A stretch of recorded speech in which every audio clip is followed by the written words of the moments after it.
I'd made an ass of myself giving a speech at the annual Lawyer Association dinner in Toledo. It was the first time I returned to Spain after many years abroad. And my friend Nicky Weld, an English literature teacher who took a few days off to help me, wouldn't stop criticizing me over breakfast. I'd made the mistake of not following my prepared speech to criticize a statement made by another lawyer. I'd made a number of assumptions from one of his statements, which left me open to a rebuttal, which was promptly made.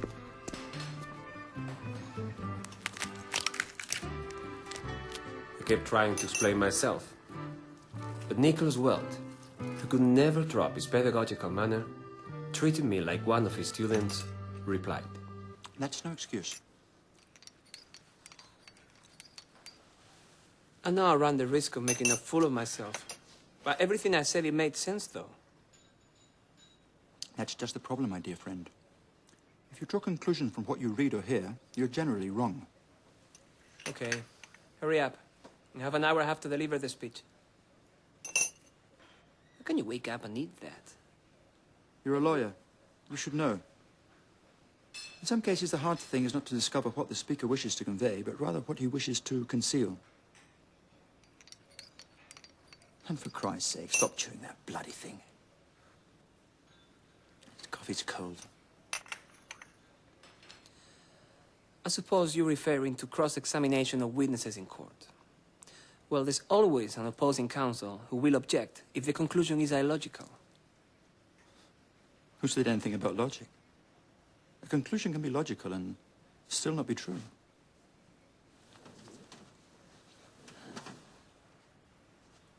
Give me a sentence of 10 or 12 words, and I'll build you a logical chain of conclusions that you never dreamt of when you said the sentence. Can you spot me? Thank you.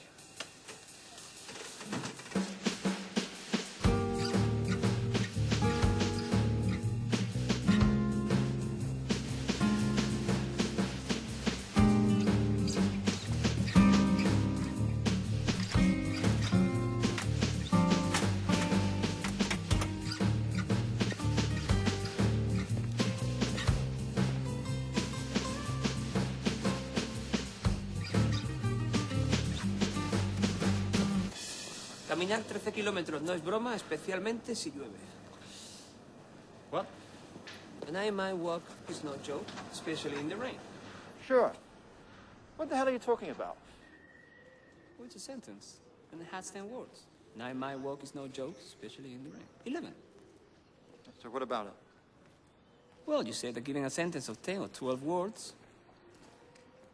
Oh, yeah. Where did you get it? I don't know, it's popped into my head. Come on now, try your conclusions. You're serious about this? You really want me to? It was your idea, man. All right. No need to get huffy. I'll go along with it. What was it you said? A 9-mile walk is no joke, especially in the rain, right? Didn't give you much to work with. It's more than 10 words. First conclusion, the speaker is upset. Hardly seems to be a conclusion. It's understood in the statement. Next one, the rain was unforeseen. Otherwise, he would have said a 9-mile walk in the rain is no joke, instead of using the word especially as an afterthought. That's pretty obvious. First inferences should be obvious.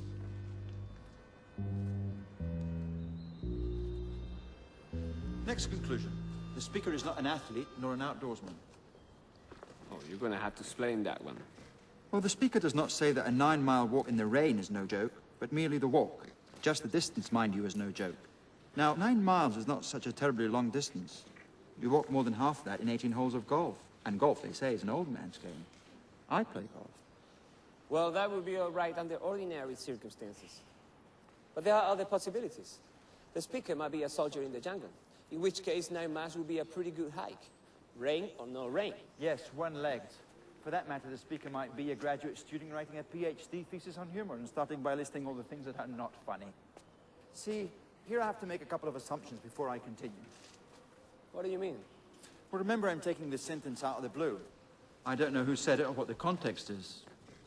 Normally, a sentence belongs in the framework of a situation. Okay.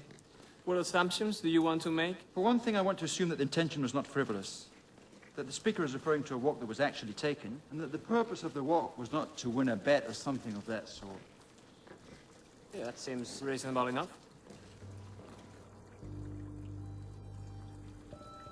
Do you know where we are? No.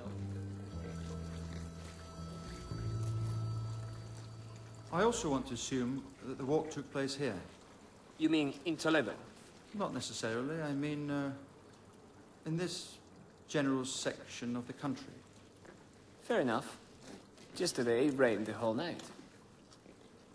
In London, we're used to walking under the rain. It's absurd to even mention it. Perdone, ¿sabe cómo se llega al Hotel Imperio? Well, go on. Then, if you grant those assumptions, you'll have to accept my next inference. The walk was taken late at night or early in the morning, say between midnight and 5 or 6. How do you figure that one? Well, consider the distance, 9 miles. We're in a fairly well-populated section. Take any road and you'll find a community of some sort in less than 9 miles. Now, look. Kobisa is 6 miles away. Burgilios is 7 miles away. Polan is 11. And Arges is 8. But you strike Arges before you come to Polan. There's a local bus and train service for almost every place. Come on! Would anyone have to walk 9 miles in the rain unless it were late at night when no trains or buses were running, and when the few automobiles that were out would hesitate to pick up a stranger on the highway? Might not have wanted to be seen. Let's go. You think he would be less noticeable trudging along the road than he would be riding in a public conveyance where everyone is usually absorbed in his newspaper? Fine. Let's move. Then try this one. He was walking toward a town rather than away from one. I see. If he were in a town, he could probably arrange for some sort of transportation. Is that what you're saying? Partly that. But there is also a conclusion to be drawn from the distance. Remember, it's a 9-mile walk. And 9 is an exact number. Sorry, but I don't get it. Suppose you say, I took a 10-mile walk. I would assume that you actually walked anywhere from 8 to a dozen miles. In other words, 10 like 100 are round numbers. You might have walked exactly 10 miles, or just as likely you might have walked approximately 10 miles. But when you speak of walking 9 miles, I have a right to assume that you have named an exact figure. Now, we are far more likely to know the distance from a given point to the city than otherwise. That is, ask anyone in the city how far out is Polan, and if he knows, he will say 10 or 12 miles. But ask a Polan countryman how far he lives from the city, and he will tell you 11 miles and 6/10 exactly. That's a stretch, Nicky. I'm just getting started, Carlos. Just getting started.